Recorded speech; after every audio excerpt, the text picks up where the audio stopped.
이길 수 없는 전쟁, 이기게 하신 하나님. 자, 이와 같은 제목으로 함께 은혜의 말씀을 나누겠습니다. 이제 우리가 그 북부 노인 복지관을 개관을 10월 달에 11월에 개관을 하려고 지금 준비를 하고 있어요. 그리고 이제 수탁을 받고 난 이후에 오늘 시장님을 처음으로 또 이제 만나기 위해서 우리 복지관 관장님하고 우리 부장님하고 이제 다녀왔어요. 예전에 만나는 그 시장님하고 오늘 만나는 시장님이 제게는 전혀 다른 느낌이었습니다. 왜 그러냐면은 북부 노인복지관을 우리가 수탁받기까지는 첫째는 하나님의 특별한 은혜였고, 아멘. 여기는 우리 성도님들 관계되어지는 분들이 뭐 다양하게 열심을 내주셨고, 그래도 우리 시를 대표하시는 분이 우리 시장님이잖아요. 시장님은 종교가 불교입니다. 그래도 여기 오면 우리 교회라고 얘기합니다. 어쨌든 제 개인 입장에서는 참 시장님이 감사한 거죠. 그렇잖아요. 물론 시장님이 우리에게 주신 것은 아니지만 또 시장님의 특별한 여러 가지 다양한, 어떻든 여기까지만 얘기할 테니까 또 심각해지면 안 되니까 제가 얘기를 하려고 하는 거죠. 예전에 시장님은 그냥 우리 시를 대표하셔서 시정을 하시면서 또 우리 시민들의 더 축복된 삶을 위해서 일하시는 분, 그래서 어떻게든 이분을 기도해드리고 도와드려야 되겠다, 목사로서 이런 마음을 가졌었는데, 이제 시정으로 말미암아서 노인복지관을 우리가 수탁을 받고 보니까 시장님의 또 이 은혜에 대한 것을 생각하게 됐어요. 몇 날 며칠 전부터 시장님을 만나러 갈 때 나는 어떤 모습으로 만나야 될까, 그리고 오늘은 어떤 옷을 입어야 될까, 그리고 내가 오늘 하루 종일 안에 칼라가 있는 남방을 입고 있었어요. 이 남방을 입고 갈까, 흰 와이셔츠에 넥타이를 어떤 걸 맬까, 나름 고민을 하고, 또 시장님 앞에 가서 시장님께 나는 뭔 얘기를 해야지 시장님도 나처럼 이렇게 행복해 할 수 있을까, 뭐 이런 생각도 해보고, 여기에 관계되어지는 국장님이나 또 과장님 또 이런 분들을 만났을 때 내가 무슨 얘기를 해서 앞으로 우리 복지관을 더 행복한 복지관으로 만들어 갈 수 있을까, 다양한 생각을 하게 된 거죠. 얘기하려고 하는 겁니다. 어제 우리 지영필 목사님, 지도영 장로님 큰 따님이 올해 49인데 어머니 목사님으로 은퇴하셨고, 아버지 참 어린 날부터, 연세가 어린 그때부터 보수신앙으로 최연소에 어쩌면 장로님으로 세워져서 지금까지 아내 목회를 도우면서 잘 달려왔어요. 그리고 우리 장로님의 큰 따님이 권사님이요, 49살의 권사님, 남편이 섬기는 교회 장로님이요. 그런데 이 권사님이 폐렴으로 병원에서 입원하고 한 열흘 됐나요? 열흘 좀 넘었나요? 그러시다가 폐혈증으로 가서 그 큰 병원에서 입원해 계시다가 폐렴에서 폐혈증으로 갑자기 돌아가셨어요. 별시하셨단 말이에요. 어제 장례를 하면서 저는 그보다 더한 장례를 많이 치러봤잖아요. 이제 막 2살, 3살짜리 아이부터 중고등학생, 20대, 30대. 모르겠습니다. 어제는 왜 그랬는지 모르겠어요. 장례를 집례하고 아마 장례 집례 설교하면서 콧물이 뚝뚝 떨어지도록 집례해 본 경우는 아마 우리 원로 목사님 장례 집례할 때 그때 다음으로 아마 처음이었던 것 같습니다. 돌아오는데 제가 갑자기 이런 마음이 들었습니다. 너는 내일을 위해서 뭘 준비했냐? 내 마음의 말입니다. 너 내일을 위해서 뭐 준비했냐? 네. 난 내일을 위해서 교단에 연금 들고 있고,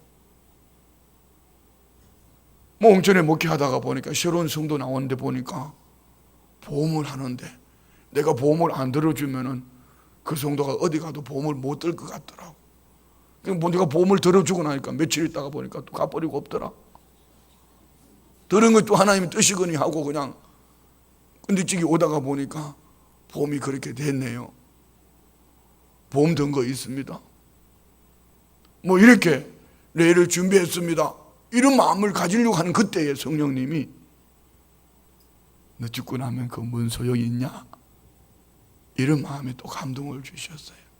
뭘 얘기하시 성령님 제 마음에 너 영혼의 때를 위해서 지금 뭘 준비했냐? 우리 작은 애들은 그러더라고요. 작은 애는 아빠 재산 물려줄 거 생각하지 말고 빚이나 물려주지 마라. 참 너무 감사하잖아요. 영혼의 때를 위해서 나는 뭘 준비했나? 영혼의 때를 위해서 나는 뭘 준비했나? 우리 성도님들은 내일을 위해서, 이 땅의 삶을 위해서 이것도 하고 저것도 하고, 배부르면 소화제 먹고 조금만 산들바람만 불어도 이 약 저 약 다 처방받으면서 내 영혼의 때를 위해서는 뭘 준비하셨으며 얼마나 준비를 하셨습니까?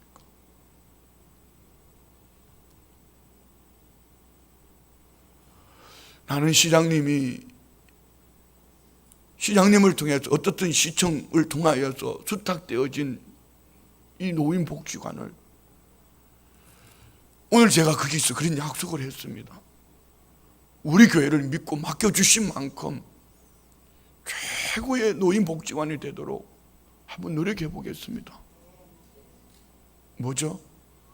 그 은혜를 인하여, 그 은혜로 말미암아 믿어준 그 사랑, 신뢰해준 그 은혜로 말미암아서 최고의 복지관이 되도록 한번 노력해 보겠습니다 라고 이렇게 말했습니다. 그러면 주님은 나를 위해서 죽기까지 사랑하셨고 생명까지 주신 주님으로 말미암아 나는 나를 위해서도 준비하지 못했는데 주님을 위해서 내가 지금 뭘 준비하고 있는가? 주님 영광을 위해서 나는 지금 뭐 하고 있냐 말입니다.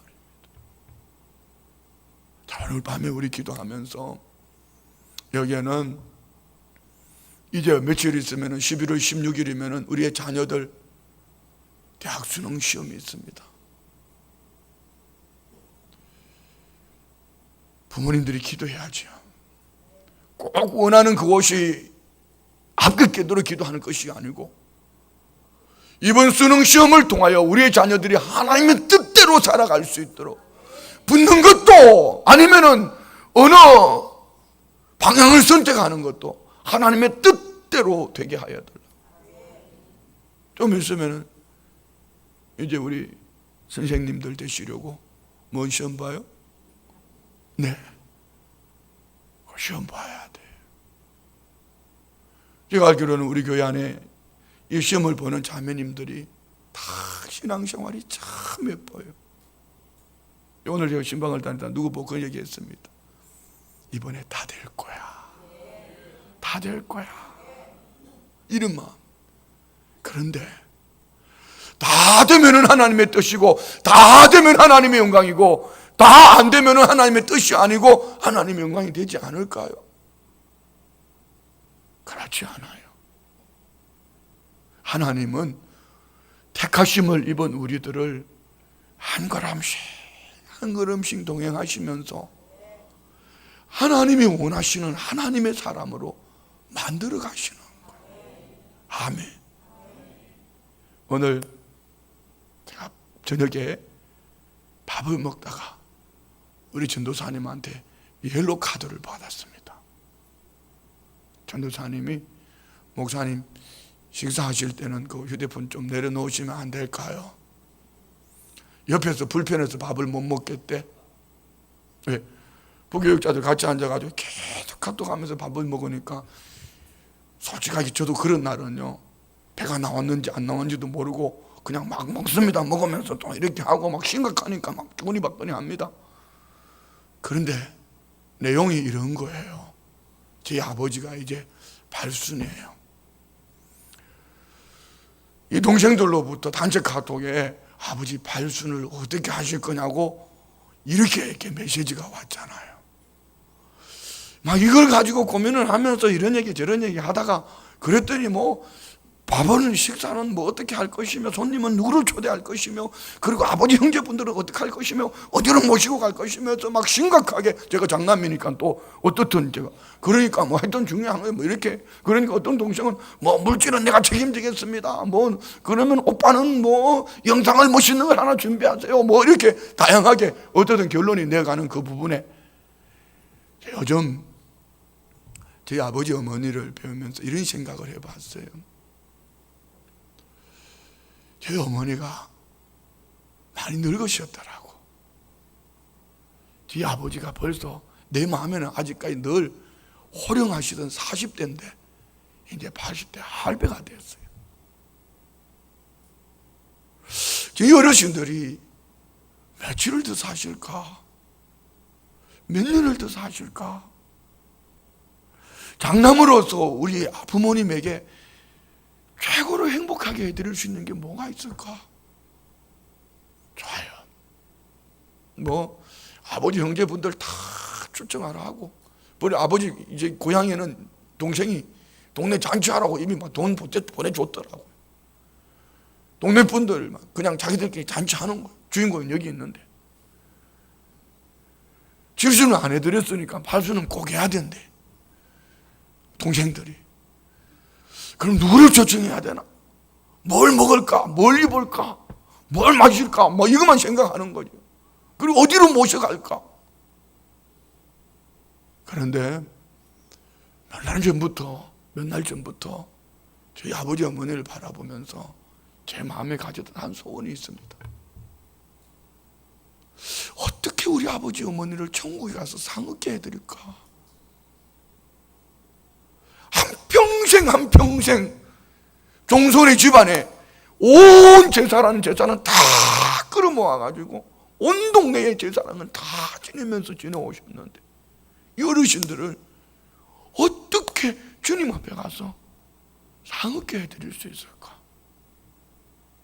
그래서 제가 카톡에 마지막으로 이 답을 보냈습니다. 우리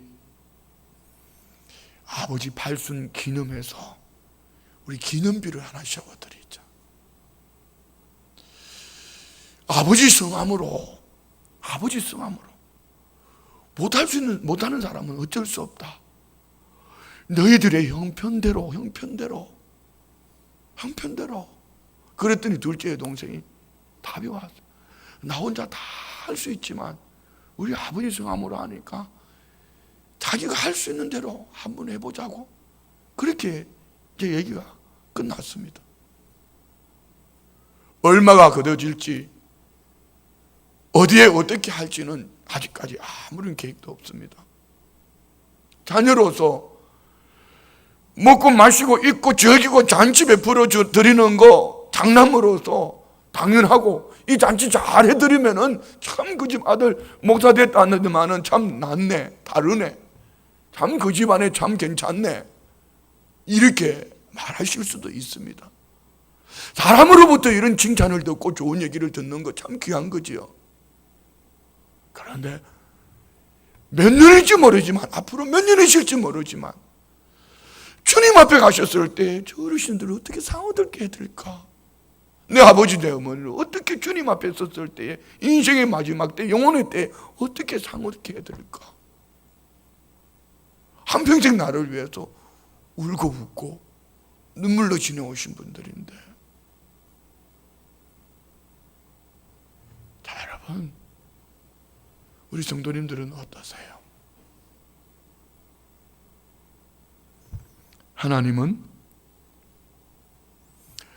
하나님이 원하시는 하나님의 사람으로 하나님이 만들어 가셔요. 우리가 매주 금요일마다 이 사사기 말씀을 가지고 계속 이어지는 말씀입니다. 기드온이 여룹바알이라는 이름으로 기드온이 그의 300용사들과 함께 나아가서 미디안의 메뚜기 수보다 많은 그들을 물리칠 수 있었던 것은 기드온의 능력이 아닙니다. 기드온의 어떤 전술이 아닙니다. 하나님이 기드온을 세우셨고 그 하나님의 말씀 앞에 순종하는 기드온을 통하여 하나님이 스스로 하나님 되심을 나타내 보여주시고 하나님을 전폭적으로 신뢰함으로 나아가는 이 기드온을 통하여 하나님은 이스라엘 백성들에게 도저히 이길 수 없는 이 전쟁을 이기게 하셨다 말입니다. 할렐루야. 저는 우리 이경희 권사님 참 감사해요. 제 성함 불러서 죄송합니다. 첫사랑 우리 이경희 권사님하고 자고 만날 때 첫사랑 만나던 그날 얼굴을 붉히면서 이게 아니고 처음 우리 이경희 권사님과 마주쳤을 때에 남편 한수 집사님은 깡마른 최고의 중한 질병으로 목사를 만나면은 목사가 목사같이 보여지지 않았고 어쩌면은 자녀들도 부모님을 등지고 어쩌면은 형제들도 서로가 뿔뿔이 흩어져 있는 그런 환경. 그런데 어느 날부터 이경희 권사님이 엉덩이를 흔들기 시작하더라고. 복음으로 말입니다. 복음으로. 그러더니 어느 날 보니까 남편을 이렇게 세웠어요. 그러더니 어느 날 보니까 조카들, 친정 가족들을 세워가요. 그러더니 어느 날 보니까 그 어머니로 말미암아 뿔뿔이 흩어졌던 형제들이 세워져요. 오늘 우리 권사님 친정 어머니 한림대병원에 입원해 계셔서 처음 제가 신방을 간 것 같아요. 저는 다른 데 멀리 계시는 줄 알았어요. 저를 알아봤을까 못 알아봤을까? 못 알아보셨습니다. 혼자 뭔가 중얼중얼 하고 계시는데 그럼에도 불구하고 저를 못 알아봤습니다. 그런데 우리 권사님의 기도 속에 그 어머니로 말미암아 이번 명절 전후를 해서 형제들이 흩어졌던 형제들이 하나가 되었어요. 한 마음이 되었어요. 여기 그 어머니가 자녀들을 하나로 모아라고 말씀하신 것도 아니고 어떤 것도 있었던 것도 아니에요. 그냥 한 여인이 하나님의 말씀 앞에 믿음으로 순종하며 한 걸음씩 나아가다가 보니까 부부관계가 회복이 되어졌고 부모와 자식과의 관계가 회복되어졌고 형제간의 관계가 회복되어졌고 하나님이 만들어 가시더라는 거죠. 여러분, 우리가 알고 있는 이 기드온은 아주 비겁한 사람입니다. 그는 무기력하고 자존감이 땅바닥입니다. 그리고 그는 패배감에 사로잡혀 있습니다. 미디안에 쳐들어왔을 때에 그가 눈에 보이는 허상은 미디안이지만 실상은 하나님이 미디안을 통하여서 이스라엘 백성들을 훈련시키는 거지요.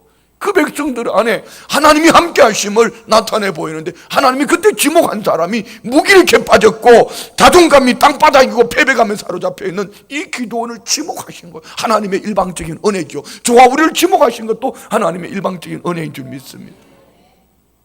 그리고 기드온이 뭐라고 말씀하셨어요? 너는 큰 용사라고 말입니다. 그리고 큰 용사의 조건이 뭐죠? 6장 12절에 보면 여호와의 사자가 기드온에게 나타나 이르되 큰 용사여 여호와께서 너와 함께 계시도다. 여호와께서 그와 함께 계시면은 기드온은 처음부터 함께 하시는 하나님으로 말미암아 능력자여야 하지 않습니까? 그럼에도 불구하고 그는 여전히 쫄장부같이 하나님이 내가 너와 함께 하니 너는 큰 용사라고 말씀하실 때 그 음성을 듣고도 그는 여전히 하나님 앞에요 두려움과 떨림으로 그 환경 앞에 허상 앞에 연약한 모습입니다.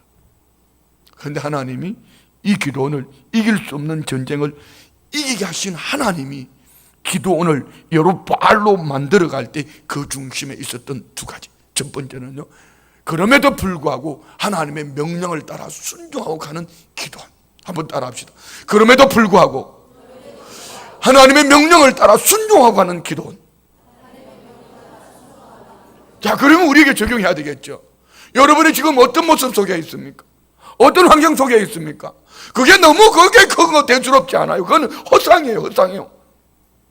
실상은 그럼에도 불구하고 하나님의 말씀을 쫓아 한 걸음씩 한 걸음씩 나아가는 우리 성도님들을 통하여 하나님은 우리를 큰 용사로 만들어 주신 줄 믿으시면 합니다. 자, 우리 기도원 봐요. 그는 처음에 토굴 속에 숨어 있었던 사람입니다. 포도주 접틀에서 타작한 사람이에요.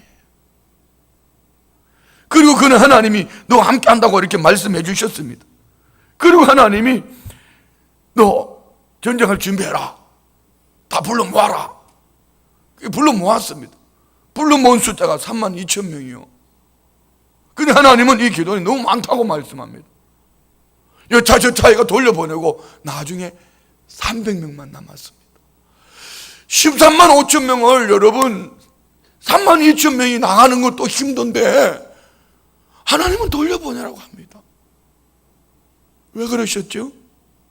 우리 7장 2절에 보면 여호와께서 기도원에게 이르시되 너를 따르는 백성이 너무 많은즉 내가 그들의 손에 미디안 사람을 넘겨주지 아니하리니 이는 이스라엘이 나를 거슬러 스스로 자랑하기를 내 손이 나를 구원하였다 할까 하면은 기도원 마음속에는 하나님 3만 2천보다 저쪽이 13만 5천 명이니까 13만 5천 명은 안 되려도 한 10만쯤만 보내주세요.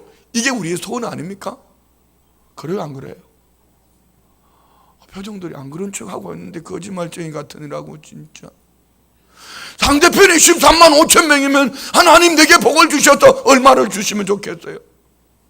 적어도 13만 5천 명 주시면 좋겠고, 그만큼 안 되면 10만 명이라도 주시면 좋겠고, 그것도 안 되면 5만 명이라도 주면 좋겠는데 다 불러 모으니 3만 2천 명이요. 근데 하나님은요 돌려보내래요. 그런데 기도는 아깝지만 그럼에도 불구하고 하나님이 돌려보내라니까 2만 2천 명 돌려보냈습니다. 몇 명 남았어요? 몇 명 남았냐고. 몇 명 남았어요? 10,000명 남았어요. 그러니 하나님은 또 이상한 방법을 주시는 거예요. 신은 가라 보내라. 보내가지고 펑퍼대고 앉아 물 먹는 사람하고 하여튼 두 때로 나눌 거다. 두 때로 나누는데 보니까 손바닥에 물을 퍼서 이렇게 개처럼 핥아먹는 이들이 있고, 펑퍼대고 앉아가지고 막 그냥 얼굴을 치받고 물을 먹는. 여러분이 볼 때 어떤 사람이 더 멋있어요? 어떤 사람이 더 과감해요? 펑퍼대고 앉아가지고 그냥 얼굴을 갖다가 물에 팍 집어넣고 넣고 막 멋있잖아요. 사나이답잖아요.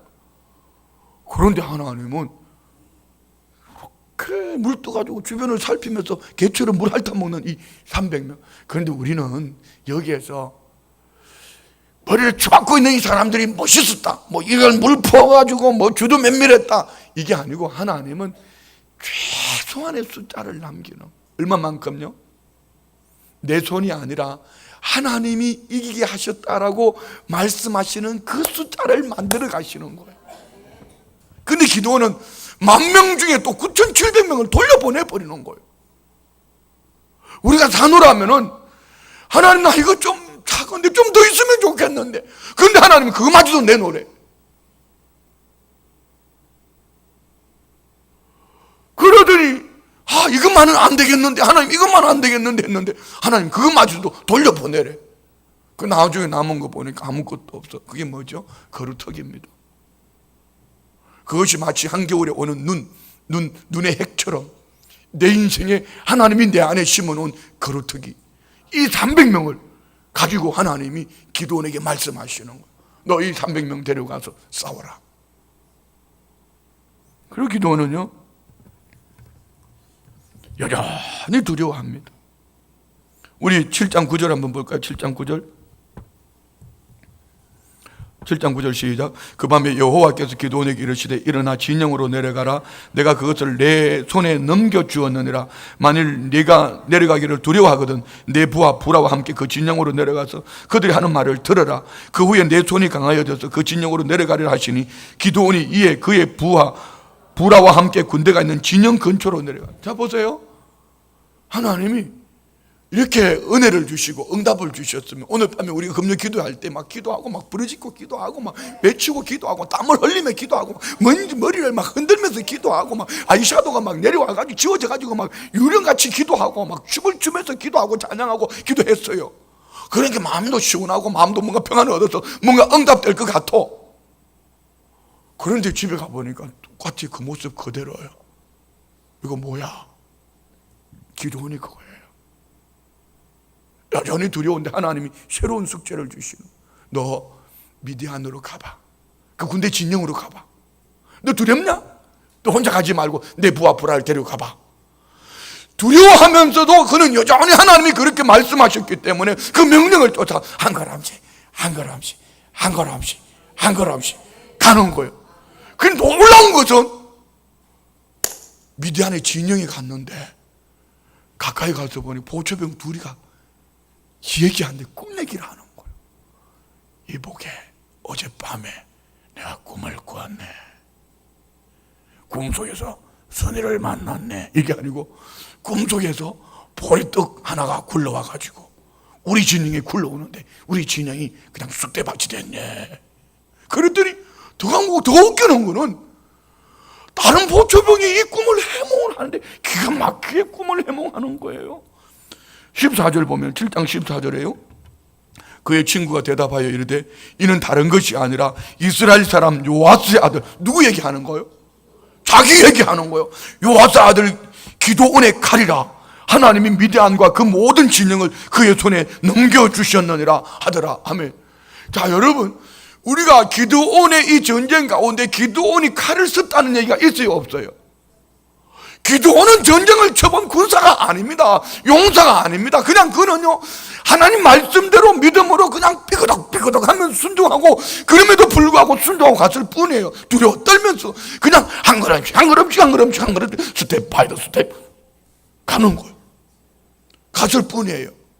그런데 적진 속에서는 그 사람 이스라엘 사람 요아스의 아들 기드온의 뭐다? 칼이라. 자, 이 말을 듣고 15절 시작. 기드온이 그 꿈과 해몽하는 말을 듣고 경배하며 이스라엘 진영으로 돌아와 이르되 일어나라. 여호와께서 미디안과 그 모든 진영을 너희 손에 넘겨주셨느니라. 할렐루야. 오늘 이 기도는 순종하며 한 걸음씩 가는 가운데 하나님의 무수한 말씀을 들었습니다. 하나님께서 직접 기드온에게 들려주신 얘기예요. 그럼에도 불구하고 기드온은 여러분처럼 목사가 이렇게 설교하는데도 우리 성도님들은 이 밤에 늦은 밤에 은혜를 받으면서 눈을 동그랗게 뜨고 이렇게 목사를 쳐다보면서 얼굴이 벌거적거리 해가지고 은혜를 받고 있는데, 예. 기드온은 하나님으로부터 직접 들었다니까요. 그래도 기드온은 여전히 두려워 떨고 있어요. 그런데 기드온은 어디서 은혜 받아요? 적진에 들어갔다가 두 병사가 하는 이야기 속에서 응답을 받는 거예요. 어떻게? 꿈 얘기 속에. 그 꿈 얘기를 들으면서 기드온은 어머나 세상에, 저 인간이 나를 한 번도 만난 적이 없는데, 나는 칼을 써본 적도 없는데, 저것들이 두려워 떨고 있네. 저게 뭐야? 이러면서 기드온이 갑자기 되는데 가만히 생각해 보니 이게 하나님이 내가 너와 함께 한다, 너는 큰 용사라 말씀하신 그 말씀과 함께 이 전쟁은 어떤 전쟁이라? 이미 이겨놓은 전쟁. 할렐루야. 어떻게 이겨놓은 전쟁이에요? 자 여러분, 그러면 우리는 기드온이 갈 때 전쟁 무기가 뭐였죠? 기드온의 전쟁 무기가 세 가지였습니다. 항아리와 항아리에 있는 횃불과 나팔입니다. 근데 언제 하나님이 기드온 보고 너 횃불 들고 가라, 항아리 들고 가라, 나팔 들고 가라고 얘기했은 적 있어요? 아니요, 그냥 기드온이 이 하나님의 이 적진 속에서 일어나는 두 사람의 얘기를 듣고 믿음을 가지고 경배하고 믿음으로 일어나 그 백성들과 함께 그냥 이 마음에 감동을 오는 대로 항아리와 횃불과 나팔을 들고 가서, 그래서 300명이 여러분 13만 5천 명을 애워쌌다는데, 뭔 애워싸기는 뭘 애워싸. 300명이 어떻게 13만 5천 명을 애워싸요? 말도 안 되는 소리죠. 13만 5천 명이 중심에 있고 300명이 저기 여기 저기 이렇게 흩어져 가지고 셋대로 나누어져 가지고 흩어져가 있는 거지요. 그리고 항아리를 깨고 횃불이 밝혀지면서 나팔을 불 때 자기들끼리 싸우고 난리가 난 거죠. 자, 그러면 하나 여쭤볼게. 만약에 우리는 여기에 이제 우리 여기 이 기드온의 횃불과 또 기드온의 항아리와 나팔을 우리가 복음으로 연결지어서 해석할 수 있어요. 이렇게 항아리는 우리 자아를 깨뜨리고, 횃불, 복음의 횃불 우리 한번 찾아볼까? 고린도후서 4장 6절 7절 5절부터 보겠습니다. 5절부터. 고린도후서 4장 5절부터 다 같이 시작. 우리는 우리를 전파하는 것이 아니라 오직 그리스도 예수의 주 되신 것과 또 예수를 위하여 우리가 너희의 종된 것을 전파함이라. 어두운데 빛이라 말씀하셨던 그 하나님께서 예수 그리스도의 얼굴에 있는 하나님의 영광을 아는 빛을 우리 마음에 비추셨느니라. 우리가 이 보배를 질그릇이 가졌으니 이는 심히 큰 능력은 하나님께 있고 우리에게 있지 아니함을 알게 하려 함이라. 우리가 사방으로 우겨쌈을 당하여도 쌓이지 아니하며 답답한 일을 당하여도 낙심하지 아니하며 그 박해를 받아도 버림받지 아니하며 그 꿀을 때림을 당하여도 망하지 아니하며. 자, 여기까지만 봐요. 자, 보세요. 항아리 속에 있던 횃불, 복음은 여러분 내 안에만 놓으면은 복음 되는 게 아니고, 복음은요 이 항아리를 깨뜨리고 질그릇이 내가 깨지고 보배신 예수님이 드러나야 되는 거예요. 할렐루야. 그리고 나팔을 부는, 나팔 뭐죠? 복음의 나팔을 사정없이 부는 거예요. 뭐 이렇게도 해석도 하고 지경도 하고 뭐 이렇게도 지경도. 근데 중요한 거는 만약에 기드온이 항아리에 횃불과 나팔을 들고 가지 않고 짝대기 들고 가서 싸웠으면 이겼을까요? 졌을까요? 졌을까요? 이겼지요. 왜요? 하나님은 이미 기드온을 하나님의 사람으로 만들어가는 가운데 두려움과 떨림, 무기력함과 어쩌면은 그 패배감에 사로잡혀 있지만 그는 하나님의 말씀의 중심에 서서 한 걸음씩 하나님의 성령이 그를 이끌어 가신, 우리로 말하면은요, 우리 모두 마찬가지. 오늘 여기 우리 성도님들이 나는 특별히 잘하기 때문에라고 그렇게 거짓말하지 마라. 뭘 잘해? 속에는 시커먼 게 들어앉았는데. 그럼에도 불구하고 하나님이 늘 주시는 말씀 속에서 깨닫게 하시고 한 걸음씩 힘들어도 어려워도 한 걸음씩 순종하고 하다 보니까 어느 날 하나님의 말씀으로는 은혜 받지는 못했는데 이상한 보리떡 그 꿈 속에서 은혜 받고 기드온이 용기 백배해서 300명을 데려가서 이기고 오는 거예요. 누가 하셨어요? 꿈을 누가 꾸게 하셨어요? 꿈 해몽을 누가 하게 하셨어요? 그러면은 이 300명을 데려가서 전쟁에 이기게 하시는 분 누구예요? 하나님. 그들 형편을 한번 볼까요? 이들이 19절부터 7장 19절부터 시작. 기드온과 그와 함께한 100명이 이경초에 진영 근처에 이른적 바로 파수꾼들을 교대한 때라. 그들이 나팔을 불며 손에 가졌던 항아리를 부수니라. 세대가 나팔을 불며 항아리를 부수고 왼손에 횃불을 들고 오른손에 나팔을 불며 외쳐 이르되 여호와 기드온의 칼이다 하고. 그런데 자 21절 적군 안에 어떤 일이 일어나 보세요. 크게 읽는 거 다 같이 크게 뜨고 크게 읽는 거 다 같이 시작. 각기 제자리에 서서 그 진영을 에워싸매 그 온 진영의 군사들이 뛰고 부러졌고 도망했다. 뭐죠? 여기 뛰었다는 얘기는요, 갈팡질팡 어디로 가야 될지 몰라가지고 막 도망다니는 거, 뛰는 거요. 그 다음에 뭐예요? 그들은 자기들끼리 막 외치는 거, 어디야 길이 어디 있어? 어디 너는 어디서 나타났냐고 막 자기들끼리 소리를 지르면 난리가 났어요. 그리고 도망가는 거예요. 여러분, 여기 기도원이 한 게 뭐였죠? 칼을 썼습니까? 대포를 쏴 붙였습니까? 한 가지밖에 없어요. 한 걸음씩, 한 걸음씩 두려움과 떨림, 그 모습 그대로 순종하며 나아갔더니 하나님이 기도원을 만들어 가시고, 이 기도원 중심 속에 하나님은 특별한 방법으로 믿음의 소망을 가지게 하시더니 끝까지 믿음으로 순종하고 가는 이 기도원을 통하여 하나님은 미디안의 13만 5천을 이기게 하신 줄 믿습니다. 여러분, 이 전쟁은 기도원이 도저히 이길 수 없는 전쟁입니다. 그런데 하나님이 하나님의 방법으로 이기게 하셨다. 자, 그러면 하나님은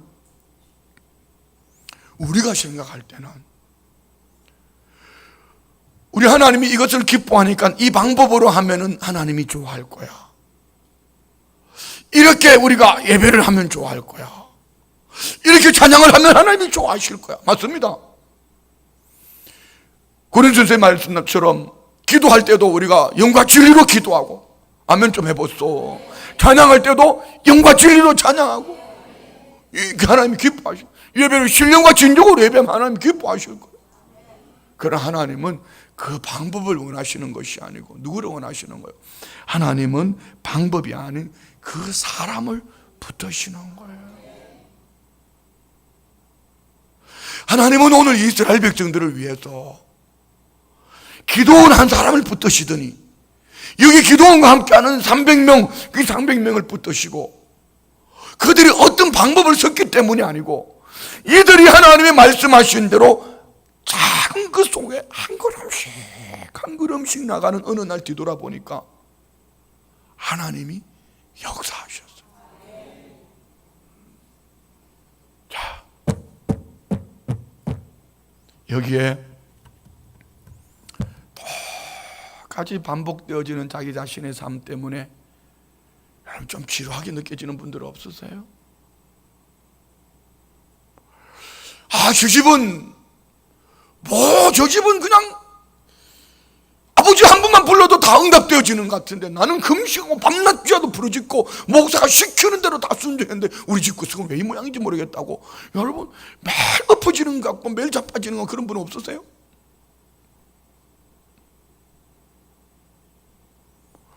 어떻게 된 것인지. 나는 기도만 하면은 멀쩡하던 사람이 병원에 입원해버리고 말입니다. 병원에 입원한 사람 기도해버리면 죽어버리고 말입니다. 이게 뭔가. 이번에 여의도에서 포럼하는 김명영 목사님이 그 얘기를 하셨어요. 이 양반은 병원에 입원해 있는 분들 가서 찾아가서 기도해주고 면 곧바로 돌아가셨다는 소식이 온. 김중곤 목사님 같은 훌륭한 분이잖아요, 우리는. 그리고 강원영 목사님, 우리나라의 대단한 분들 이분이 가서 기도만 하고만 다 돌아가셔 버렸대. 그러니까 웃으면서 그래. 어떻게 미운 사람이 있으면 우리 김명현 목사님 보내자고. 과연 그걸까요? 얼마나 아름답고 멋있는 죽음이에요. 우리나라를 대표하는 석학 목사님이 오셔서, 교수이시면서 훌륭한 목사님이 오셔서 나를 위해 축복기도 하고 그 영혼의 깨끗함을 위해서 함께 말씀을 나누고 주님 품에 안겨 하나님 나라로 갔다. 얼마나 멋있어요. 그런데 여러분, 우리 시선을 수평, 초점, 환경에다가 초점을 두지 말고, 그럼에도 불구하고 순종하고 가는 나를 하나님이 만들어 가셔요. 그리고 하나님이 그 속에서 나의 삶으로 하나님이 하나님 되심을 보여주시는 거예요. 어쩌면 그렇게 하찮게 여기는 보리떡 하나 굴러와가지고, 그것도 적군의 적군이 꿈꾼 얘기, 그 꿈 속에서 보리떡 하나가 굴러와가지고 주인형을 무너뜨린 그 얘기 때문에 거기 은혜 받고 300명 데리고 나가는 이 기도원처럼 하나님이 우리를 간섭하시면은요, 어느 때인지 몰라요. 제가 저를 돌아봐도 아무리 앞으로 보고 뒤로 봐도 저는 순복음 춘천교회 담임 목사가 될 만한 그런 자격이 없는 사람. 아무도 아멘 안 하는데 되게 기분 나쁘네요. 진짜예요. 그래서 제가 나가서 이렇게 대외적인 이렇게 활동을 하다가 보면은 아무리 봐도 나는 가진 것도 없는데 왜 이렇게 큰 소리 빵빵 치는지 몰라. 오늘도 춘천의 연합회 뭐 하는데 이분들이 너무 답답하게 하는 거야. 답답하는 게 하는 거야. 자꾸 계산하고 두들기고 앉았는 거야 이렇게. 제발 좀 그렇게 하지 말자고. 그럼 내가 뭘 내놓고라도 얘기해야 될 거 아니요. 가진 거라도 있어야 될 거 아니요.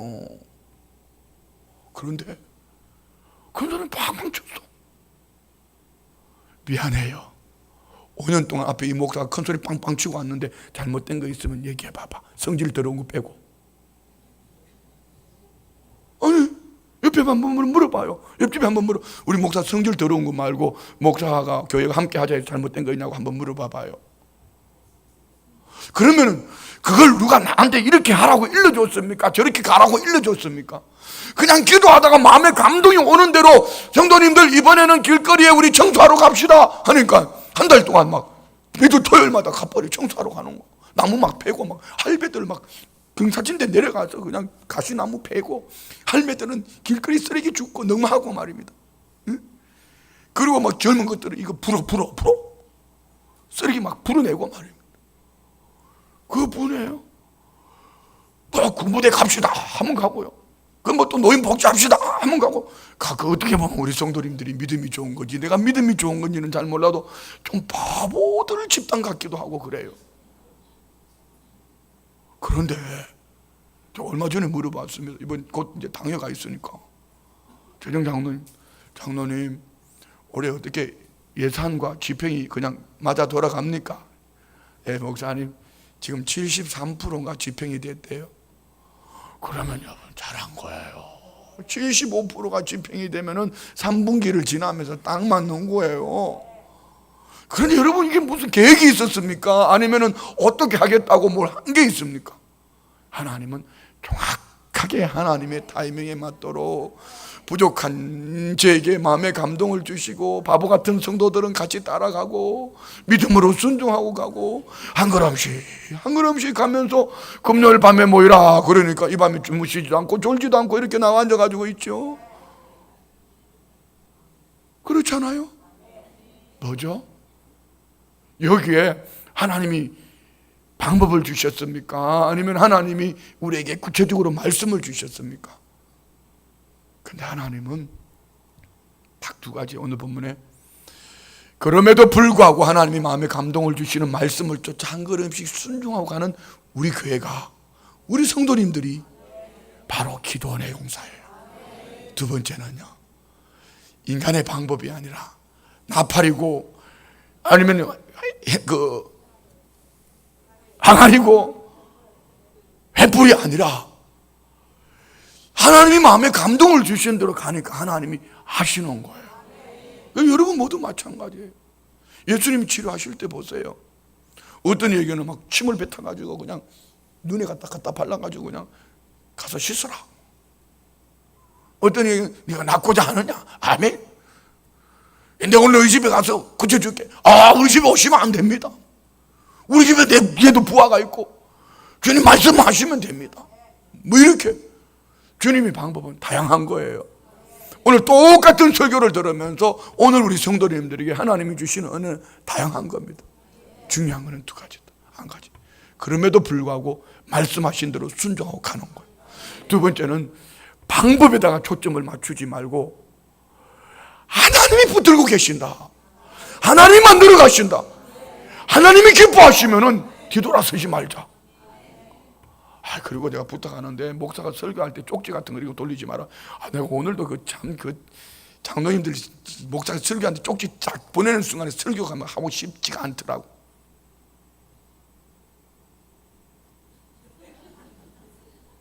설교할 때 이 카톡으로 메시지 옆에 보내지 마라. 목사 오늘 설교 엄청 기네. 이런 거 하지 마란 말이야. 진짜 2시간 해버릴까 보다 진짜. 설교하는데 왜 쪽지를 보내? 진짜. 하나님의 말씀을 들어요. 미안해요. 나 누구 보고 얘기하는지 나도 몰라. 한 번, 두 번이 아니요. 목사가 설교하는데 휴대폰을 딱 밑에 집어넣고, 네가 그거 모를 줄 알아? 이거 다 보이는데? 내용도 좋은 내용도 아니요. 왜 이렇게 설교가 쉽다고 하냐? 저거 네 얘기하는 거 아니냐? 뭐 이렇게 했어요, 안 했어요? 빨랑 얘기해봐. 자기는 안 했지만 옆집에는 했을 가망성이 있어요. 그래도 괜찮아요. 그래도 괜찮아요. 중요한 거는 그럼에도 불구하고 순종하고 그 자리에 앉아 있는 거예요. 하나님은 방법이 아니라 하나님이 사람을 붙들고 계셔. 나를 너무 잘 아셔. 오늘 밤에 나를 붙들고 계신 하나님이 오늘 기도원에 이 300명을 통하여서 13만 5천 명의 위대한 메뚜기수보다 많은 그들을 이기셨다면 여러분 내일을 뭘 준비하셨어요? 내일을 위해서 뭘 준비하셨습니까? 저축해놨다고요? 죽고 난 다음에 저축해놔가지고 그거 싸움판 만들지 말고 살아있을 때 돈 똑바로 써요. 하면 안 하네. 팔아야 될 게 있는 사람이 하면은, 팔 게 없는 사람이 하면하고, 팔 거 있는 사람은 입을 꾹 다물고 있으면은 이게 또 이게 심각해지는 거지요. 말인지 알았어요? 내일을 위해서 뭘 준비하셨습니까? 괜찮아요. 제가 오늘 어제 장례식 갔다 오면 그 생각한 거죠. 참 목사 너 불쌍하다. 이런 은혜, 큰 은혜 속에 있으면서도 어떻게 나중에 은퇴하고 난 다음에 걱정하고, 은퇴하고 난 다음에 네 인생이 있냐? 은퇴하기 전에 하나님이 가자 그러면 어떡할 거냐고. 그냥 가야지. 그렇지 않아요? 물론 오해하지 마세요. 계획을 세우지 마라, 미래를 준비하지 마라 얘기 아닙니다. 그러나 땅의 끝을 많이 준비하고 있는지, 하늘 양식을 많이 준비하고 있는지 한번 돌아보자는 거죠. 땅의 끝은 조금만 없으면 막 불안해서 두려워 떨고, 안 보이면 막 무서워하고 막 난리를 떨어요. 그런데 하늘 것은, 하늘 국가는 어떻게 할 거냐 말이죠. 오늘 밤에 우리 기도로 하늘 국간을 채워요. 하나님 내게도 기도원처럼 내 인생 전쟁에 이기게 해주셔서 감사합니다. 믿으시면 아멘. 오늘 이 밤에 이 자리에 있다는 건 이미 이긴 겁니다. 많은 경우의 수가 있지만 하나님은 보내라잉. 너 안 보내면 잡아뜨린다잉. 보내라. 보내는 거예요. 아파도 힘들어도 보내는 거예요. 여기는 많은 갈등이 있어요. 하나님 명령 따라 조금씩 순종하고 가는 거예요. 그리고 우리 방법을 의지하지 말고 나를 세워가는 하나님만 의지해요.